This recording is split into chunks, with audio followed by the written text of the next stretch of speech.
Hi friends, ഇത് ഞാനുണ്ടാക്കിയൊരു പൂളാണ്. ചണച്ചാക്ക് കൊണ്ട് ഇതിൽ ചണച്ചാക്കും ഗ്രൗണ്ട് വെച്ചിട്ട് ഇതിൽ മീൻ ഇതാ ബ്ലാക്കിൻ്റെ കുട്ടികളുണ്ട്. പിന്നെ ഇതാ ഒരു 2 കാർപ്പുണ്ട്.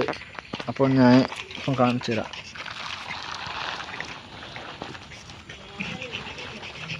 ഇതാ ബ്ലാക്കിൻ്റെ കുട്ടികളുണ്ട്. പിന്നെ 2 കാർപ്പുണ്ട്. കാർപ്പ് ഉള്ളിലെ കാർപ്പ് ഇപ്പം പുറത്തൊന്നും കാണുന്നില്ല. ബ്ലാക്കിൻ്റെ കുട്ടികൾ. പിന്നെ പ്ലേറ്റുണ്ട്. മീനിനൊന്നും ഇപ്പം പുറത്ത് കാണുന്നില്ല. പ്ലേറ്റിൻ്റെ കുട്ടി ഇതാ.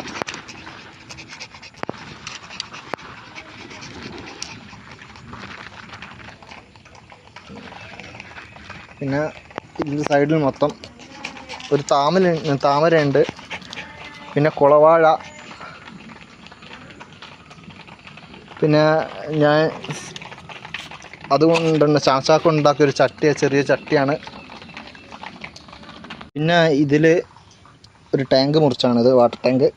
ഇതിൽ കുറച്ച് ഗപ്പീസ് ഉണ്ട്. ഗപ്പി. പിന്നെ ഒരു ഫ്രിഡ്ജിൻ്റെ ബോക്സ് ഇവിടെ റെഡി ആയിക്കൊണ്ടിരിക്കുന്നുണ്ട്. പിന്നെ കുറച്ച് അതിൻ്റെ കുട്ടികളുണ്ട്. കുറച്ച് കുട്ടികളുണ്ട്. ഒരു 10-30 കുട്ടികളുണ്ടാവും. യെസ്. പിന്നെ എൻ്റെ പ്രാവിൻ്റെ കൂടാണ്. പ്രാവിൻ്റെ കൂട് ഇപ്പം പ്രാവില്ല. പ്രാവിന് മഴയൊക്കെ കഴിഞ്ഞിട്ട് വേണം പ്രാവിന് വാങ്ങിയിടാൻ. പിന്നെ ഞങ്ങളുടെ പൊമേറിയൻ ജൂലി. ഹായ് ഫ്രണ്ട്സ്, ഇത് ഞാനുണ്ടാക്കിയൊരു പൂളാണ്. ചണച്ചാക്ക് കൊണ്ട് ഇതിൽ ചണച്ചാക്കും ഗ്രൗണ്ട് വെച്ചിട്ട് ഇതിൽ മീൻ ബ്ലാക്കിൻ്റെ കുട്ടികളുണ്ട്.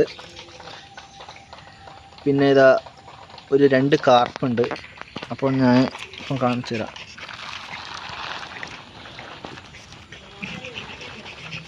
ഇതാ ബ്ലാക്കിൻ്റെ കുട്ടികളുണ്ട്.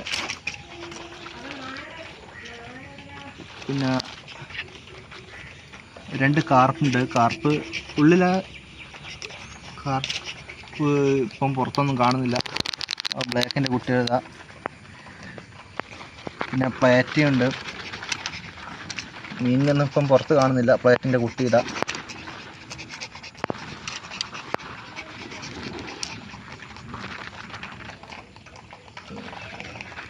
പിന്നെ ഇതിൻ്റെ സൈഡിൽ മൊത്തം ഒരു താമരയുണ്ട്.